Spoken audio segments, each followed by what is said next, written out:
Bismillahirrahmanirrahim. Assalamualaikum warahmatullahi wabarakatuh. Nahmaduhu wa nusalli hamidan wa nusalliyan wa nusalliman ala rasulihil karim wa ala alihi wa ashabihi ajma'in.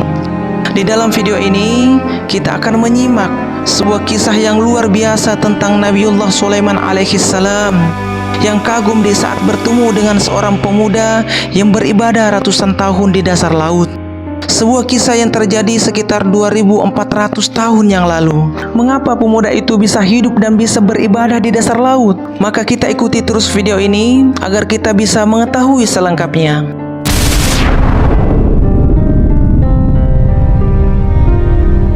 Suatu ketika Nabiullah Sulaiman alaihissalam menerima wahyu dari Allah Subhanahu wa taala. Beliau diperintahkan untuk pergi ke sebuah pantai yang sudah ditentukan. Allah Subhanahu wa taala ingin menunjukkan sesuatu yang luar biasa di pantai itu.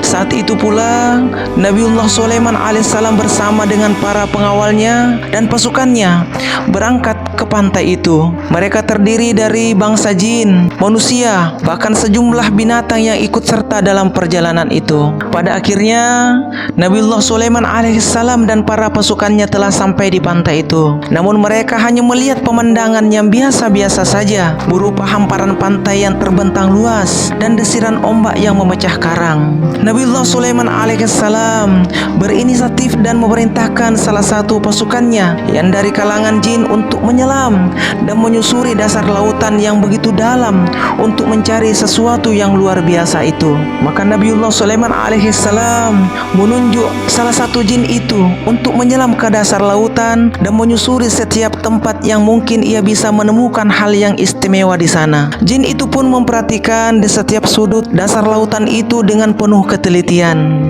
Akan tetapi sudah sekian lama ia menyelam, menyusuri lautan itu, jin itu pun kembali ke permukaan dengan rasa kebingungan. Jin itu menyampaikan kepada Nabiullah Sulaiman alaihissalam, "Wahai Nabiullah Sulaiman, aku telah menyusuri dasar laut ini. Setiap tempat aku lewati, hingga ribuan meter aku selami, tetapi aku tidak menemukan apa-apa atau sesuatu yang istimewa di sana yang bisa aku perlihatkan dan tunjukkan kepadamu." Nabiullah Sulaiman alaihissalam merasa tidak puas dengan laporan jin yang baru saja disampaikan kepadanya, karena Allah Subhanahu wa taala berfirman kepadanya, dan firman Allah Subhanahu wa taala pasti benar adanya. Mungkin jin itu belum mampu menemukan tempatnya. Karena itulah Nabiullah Sulaiman alaihissalam kembali memerintahkan jin Ifrit yang memiliki kemampuan dan kekuatan yang sedikit jauh lebih tangguh daripada kebanyakan jin di bangsanya. Kemudian jin Ifrit itu segera menyusuri dalamnya samudra untuk menjelajahi setiap tempat di dasar lautan, sehingga mencapai kedalaman yang luar biasa serta kecepatan yang sangat mengagumkan. Akan tetapi sekian lama berlalu, ia berada di dasar lautan. Jin Ifrit itu pun muncul ke permukaan tanpa membawa apapun yang bisa diperlihatkan kepada Nabiullah Sulaiman alaihissalam. Ia pun berkata, "Wahai Nabiullah Sulaiman, aku sudah menyusuri dasar lautan ini dengan kemampuan dan kecepatan semampu saya, tetapi aku juga tidak bisa menemukan sesuatu yang istimewa yang di bawah sana yang bisa aku tunjukkan kepadamu." Sehingga Nabi Sulaiman alaihissalam masih merasa tidak puas dengan laporan dari jin Ifrit tersebut. Oleh sebab itu, pada akhirnya ia memutuskan untuk memanggil salah satu punggawanya yang bernama Ashif bin Barhaya. Dia adalah seorang yang ahli dan mahir dalam kitab Taurat, sehingga Allah Subhanahu wa taala memberikan pengetahuan yang langsung dari sisinya yang dikenal sebagai ilmu ladunya. Sebagai pengetahuan kita bahwa Ashif bin Barhaya adalah orang alim yang mampu memindahkan singgasana Ratu Balqis atas perintah dari Nabiullah Sulaiman alaihissalam. Ketika itu Nabiullah Sulaiman alaihissalam memerintahkan jin Ifrit untuk membawa singgasana Ratu Balqis. Jin Ifrit itu pun berkata bahwa singgasana Ratu Balqis akan berada di hadapan Nabiullah Sulaiman alaihissalam sebelum beranjak dari tempatnya, dan semua orang berdecak kagum. Tetapi ketika itu pula ada seorang alim dari kalangan Nabiullah Sulaiman alaihissalam mengajukan diri untuk memindahkan singgasana Ratu Balqis Ia sampaikan bahwa ia mampu memindahkan singgasana Ratu Balqis dengan secepat kilat, bahkan sebelum Nabiullah Sulaiman alaihissalam sempat mengedipkan matanya. Peristiwa ini membuat Nabiullah Sulaiman merasa takjub dan kagum. Pada akhirnya, singgasana Ratu Balqis dipindahkan oleh seorang yang alim yang bernama Ashif bin Barhaya. Kita kembali ke kisah awal. Nabiullah Sulaiman alaihissalam menyampaikan kepada Ashif bin Barhaya, "Wahai Ashif, tunjukkanlah kepada kami keajaiban yang Allah Subhanahu wa Ta'ala sembunyikan di dalam samudra ini." Maka Ashif bin Barhaya ketika itu terdiam sejenak. Kemudian ia mengangkat tangannya dan berdoa. Tidak seperti yang dilakukan oleh kedua jin yang di awal tadi, yang langsung terjun menyelam ke dasar samudra. Ashif pun mengangkat tangannya ke atas dan berdoa kepada Allah Subhanahu wa Ta'ala. Dan tak lama setelah Ashif berdoa, air lautan pun berbentuk pusaran, dan setelah itu muncullah sebuah kubah berwarna putih dengan keempat penjuru pintunya. Pintu pertama terbuat dari zabarjat, pintu kedua terbuat dari mutiara, pintu ketiga terbuat dari yakut, dan pintu keempat terbuat dari intan permata. Ashif bin Barhaya kemudian memberitahukan kepada Nabiullah Sulaiman alaihissalam bahwa, "Wahai Nabiullah, seperti inilah keajaiban yang ingin diperlihatkan Allah Subhanahu wa Ta'ala kepadamu. Kubah inilah yang terletak di ribuan kilometer di dasar lautan, dan dari kedalaman inilah sehingga 3 kali lebih dalam daripada yang diselami oleh jin pertama tadi." Nabiullah Sulaiman alaihissalam melihat kubah putih itu dengan perasaan takjub dan penuh kekaguman saat kubah putih itu dengan perlahan menuju ke tepi pantai. Kemudian setiap pintu dari kubah putih itu mulai terbuka, sehingga tidak ada setetes air yang membasahi di dalam ruang kubah putih itu.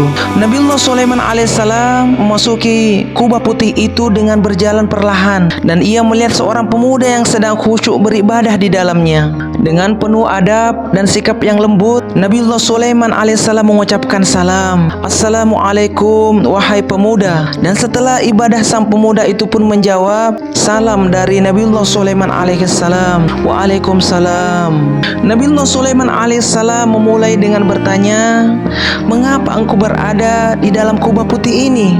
Dan mengapa kubah putih ini berada di dasar lautan?" Kemudian sang pemuda itu pun mulai menceritakan kisahnya, bahwa dahulu ia merawat, melayani dan menjaga kedua orang tuanya yang sudah unsur.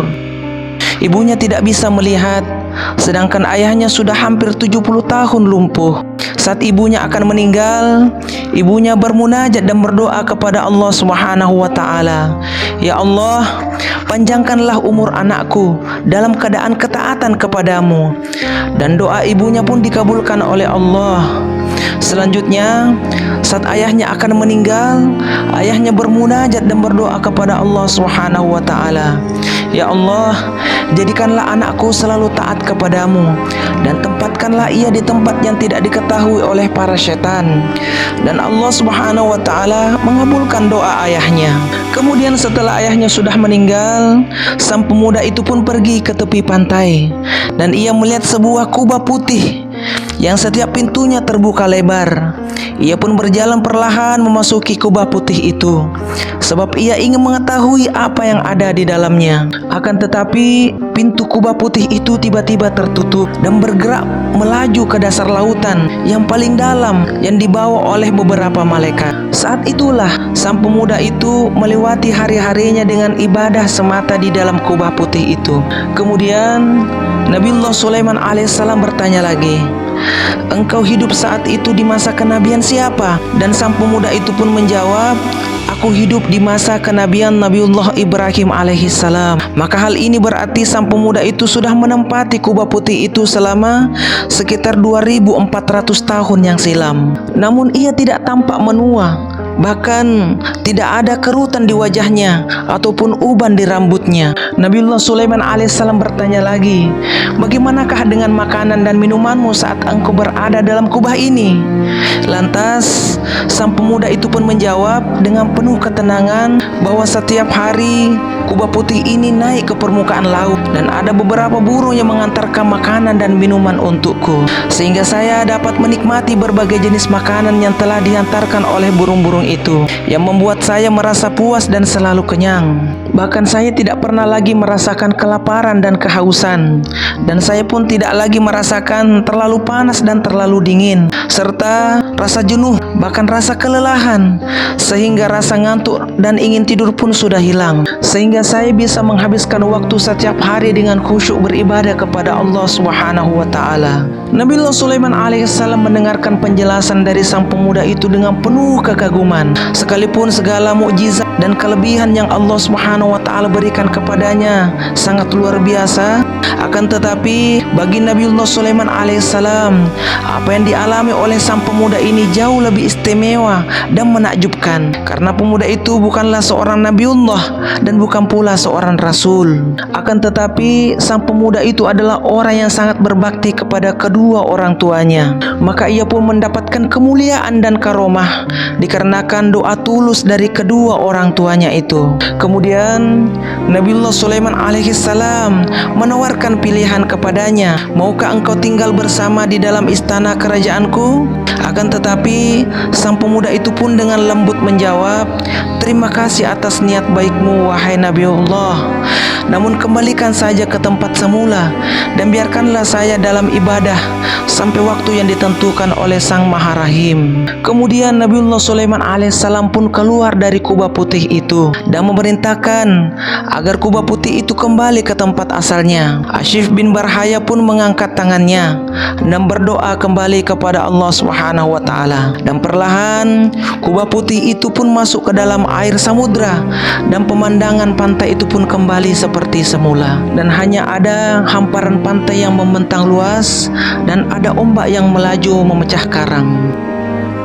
Semoga kisah ini bisa kita ambil hikmahnya dan menjadi inspirasi untuk kita sekalian, agar kita selalu berbuat baik terhadap kedua orang tua kita ketika masih hidup, dan terus mendoakan mereka jika mereka telah mendahului kita.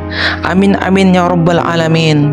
Assalamualaikum warahmatullahi wabarakatuh.